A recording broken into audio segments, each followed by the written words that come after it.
Hello दोस्तों, अथर्वॉक के channel पर आपका स्वागत है। और जैसे ही मुझे पता है A2 मोटिवेशन और ध्रुव राठी के बीच में कुछ टकराव हुआ है, तो मैं ये अपने आप को रोक नहीं पाया और मेरा मन करा कि मैं जरूर वीडियो देखता हूं। तो आओ साथ में मिलकर देखते हैं ध्रुव राठी और A2 मोटिवेशन सर की वीडियो। और क्या क्या हुआ है मुझे नहीं पता, तो आइए देखते हैं, चालू करते हैं। तू और मैं बिक चुका हूँ, और मैं क्या, मेरा पूरा परिवार बिक चुका है। और वो तो 1947 में ही बिक गया था।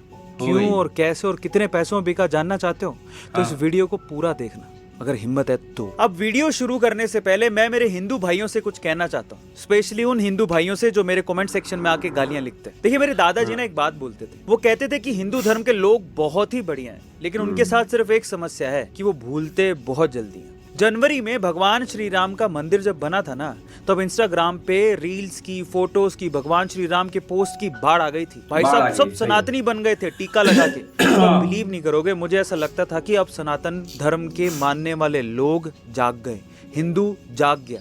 लेकिन 2 महीने बाद ही ये हिंदू मोदी और मोदी का नाम लेने वाले और मोदी को सपोर्ट करने वालों को गालियां निकाल रहे। इसीलिए मेरे दादाजी कहते थे कि वो भूलते बहुत जल्दी हैं। और अफसोस की बात क्या है पता है, जो लोग पहले डीपी तक में भगवान श्री राम की फोटो लगा लिए थे, उनमें से कुछ लोग भगवान श्री राम की फोटो हटा के अब उस जर्मन शेफर्ड की फोटो लगा के बैठे। ध्रुव राठी, बाप रे। और अगर अब तुम्हें याद आ गया है कि वो भगवान श्री राम, भाई सही बात यही है कि ध्रुव राठी ने ऐसा मैनिपुलेट किया है ना, मगर वो बंदा झूठ बहुत ज्यादा बोलता है भाई। मतलब एक तो उसका रिसर्च वो खुद नहीं करता है, दूसरे लोग उसका रिसर्च करते हैं। जैसी रिसर्च करी है उसको, वो या तो वो चाहता ही ऐसा है या फिर वो करना नहीं चाहता है, क्योंकि वो ब्लॉग भी बना रहा है, कोर्स भी बेच रहा है। उसके बाद जो चीज अभी उसने रिसेंटली वीडियो बनाई थी शिवाजी महाराज पे, भाई क्या फैक्ट थे ना, ऐसी तैसी मार कर रखी उन्होंने फैक्ट की। कभी ऐसा ही नहीं बोला हिंदू मुस्लिम जो भाई भाई रह गए। भाई भाई भाई थे तो आक्रमण क्यों करा भाई? क्यों तुम्हारी माँ बहनों को उस पे चौराहे पे ऐसे हालत में छोड़ा भाई? है भाई भाई थे तो क्यों हुआ फिर लड़ाई? आओ सुनते पहले यार, वीडियो देखते हैं। का मंदिर किसने बनाया था कि उसका सपोर्ट तुम लोगों को करना है? तो आज ये वक्त आ गया है जागने का। मैं तुमसे कहता हूं कि अब वीडियो देखने के बाद कमेंट सेक्शन में जो हमें अंधभक्त कहे, जो मोदी नाम से गाली निकाले, उसको करारा जवाब तुम लोगों को देना है। अब शुरू करते हैं। 1947 में जब इंडिया पाकिस्तान का सेपरेशन हो रहा था ना, तब मेरे दादा और दादा पाकिस्तान में थे। हमारी पुश्तैनी जमीन थी वहां पे। सेपरेशन के टाइम पे उनके सामने 2 ऑप्शन थे, या तो वो पाकिस्तान में ही रहते या फिर वो हिंदुस्तान आते। बाय द वे मैं आपको बता दूं कि हम हिंदू नहीं हैं, हम अरोड़ा पंजाबी हैं। ना ही तो हम माइनॉरिटी हैं, ना ही हम हिंदू हैं। तो हमारे दादा परदादा पाकिस्तान में चाहते तो रह सकते थे, लेकिन उन्होंने भगवान राम की मूर्ति लेकर गया था, सिर्फ इस उम्मीद से कि मेरे को एक बार, सिर्फ 1 मिनट के लिए ही नरेंद्र मोदी जी से मिलने का मौका मिल जाए, उनके पांव छूने का मौका मिल जाए, मैं उनको ये भेंट दे दूं। बस इतनी सी मुलाकात मुझे उनसे करनी थी। मुझे किसी अवार्ड का लालच नहीं था। वहां पर मैं गया, आगे खड़ा रहा, लेकिन मुझे मौका ही नहीं मिला। जिस ब्यूरोक्रेट से मेरी बात चल रही थी, मैंने उनसे रिक्वेस्ट करने के लिए फोन किया, उसने मेरा फोन ही नहीं उठाया। तो आप जानते हैं कि मैं उस कॉरिडोर से निकलकर सीधा होटल गया और सीधा फिर उसके बाद घर आया। आते ही सबसे पहले मैंने माई गवर्नमेंट के इंस्टाग्राम हैंडल को अनफॉलो किया। इतना गुस्सा था मैं उस टाइम पे कि मैं 1 मिनट के लिए भी मेरे आइडियल से मिल नहीं पाया या मुझे मौका ही नहीं मिला। इतना गुस्से में था। लेकिन गुस्सा गद्दारी को जन्म नहीं देता। हमारे खून में हम गद्दार नहीं है। हम किसी से गुस्सा जरूर हो जाएंगे, लेकिन देश से गद्दारी नहीं करेंगे, बिकेंगे नहीं। मैं और मेरा यूट्यूब चैनल कल भी हिंदुस्तान के लिए था, आज भी हिंदुस्तान के लिए है और कल भी हिंदुस्तान के लिए ही रहेगा। और मुझे कोई परवाह नहीं है ऐसे सब्सक्राइबर्स की। प्लीज जाओ जो कभी हिंदुस्तान को समझ ही नहीं सके। अब ये तो रही मेरी बिकने की बात। अब आते हैं तुम्हारे जर्मन शेफर्ड के बिकने की बात। अगर तुम लोग ये सोचते हो कि वो तो साफ सुथरा है, वो नहीं बिका हो, वो बिल्कुल ईमानदारी से वीडियोस बना, तो मुझे कुछ चीजों का जवाब दो। ऐसा कैसे हो सकता है कि वो चुनावों के समय में सिर्फ एक ही आदमी को टारगेट कर रहा है? कभी सोचा है? उसकी वीडियोस खोल के देखो, मोदी मोदी मोदी मोदी मोदी, सिर्फ उसके खिलाफ ही वो वीडियो बना रहा है। क्या ये किसी प्रोपेगेंडा से कम नहीं है? इतनी फ्रीक्वेंटली वीडियो डाल रहा है। मुद्दे और भी हैं, वो पहले और भी वीडियोस बनाता था। मैं खुद बताता हूँ, मैं खुद उसके वीडियोस का फैन था, लेकिन अभी नहीं हूं, क्योंकि वो खुद कैसे साजिश कर रहा है। मैं एक लाइन बोलता हूँ भाई, मैं एक बात बताता हूँ। मैं उसकी वीडियो देख के ऐसा मैनिपुलेट हुआ ना यार, सच में डिक्टेटरशिप आने वाली है। उसके बाद उन्हें दूसरी वीडियो बना के भाई साहब गलती कर दी, छत्रपति शिवाजी वाली। उसमें जो फैक्ट दिए ना भाई, एकदम टट्टी कर दी उसने। मैं क्या है बैंकर, क्या बना रहा है ये? वो वीडियो भी दिखाऊंगा यार मैं तुम्हें। इतनी टट्टी कर दी उसने कि उसको जर्मनी शेफर्ड कुत्ता ही खा सकता है।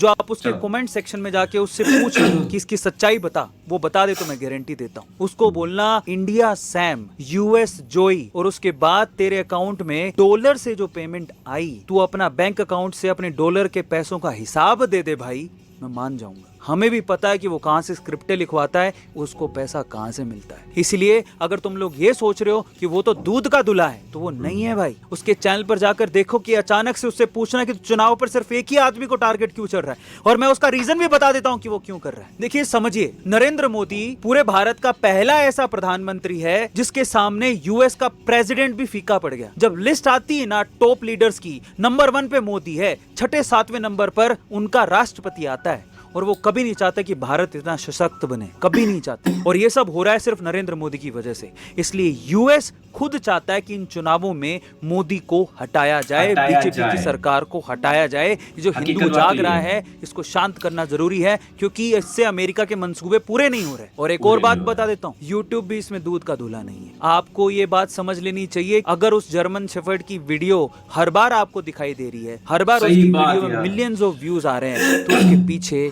YouTube है, और YouTube यूएस का है, और यूएस कतई नहीं चाहता कि इंडिया में मोदी की सरकार बने। ये है सच्चाई। और अगर अभी भी आपकी आत्मा नहीं जागी तो बेटा तुम राम भरोसे हो। आप सब लोगों ने मिलके मेरे चैनल को गिरा दिया, बहुत बढ़िया।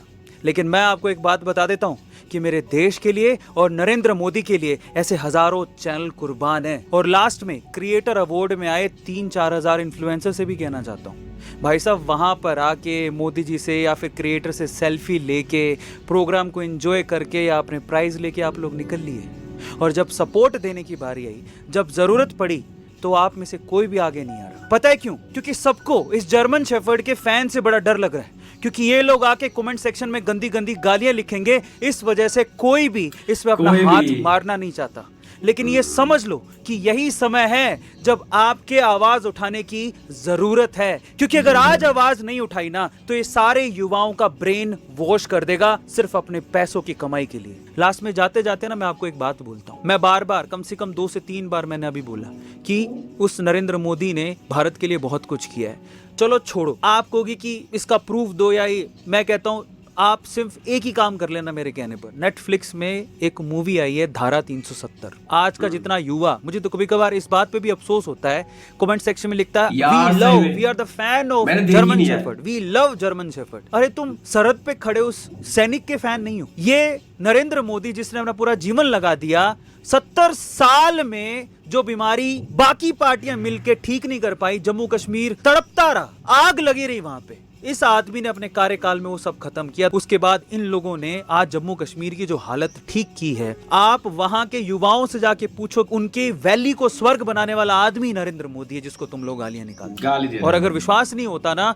तो ये सब परिवर्तन कैसे आया? धारा 370 नाम से नेटफ्लिक्स पे मूवी है, नंबर 1 पे ट्रेंड कर रही है। एक बार जाके देख लेना, तुम्हारी आंखें नहीं खुल जाए ना तो मेरा नाम। भाई सीधी सी बात ये है कि भाई ने तो प्रूफ नहीं दिया, मगर एक चैनल का नाम मैं बता देता हूं तुम्हें, है भारतवंशी। भारतवंशी का चैनल देखो, वो तुम्हें प्रूफ देगा कि जर्मनी शेफर्ड ने क्या किया है। ध्रुव राठी भाई साहब दिमाग खराब कर देता है इसने मेरा। और मैंने कहा यार बढ़िया वीडियो बना रहा है यार, क्या बता दिया इसने यार। फिर फैक्ट चेक हुए ना, टट्टी कर रखी थी भाई। तो वीडियो कैसी लगी बता के जरूर जाना, और सपोर्ट करो यार A2 मोटिवेशन को, और मेरे चैनल को सब्सक्राइब करके जाओ। और बाकी मैं दूसरी वीडियो लेके आने वाला हूँ आज ही भारतवंशी की, और आप देखना मजा आएगा यार आपको। धन्यवाद।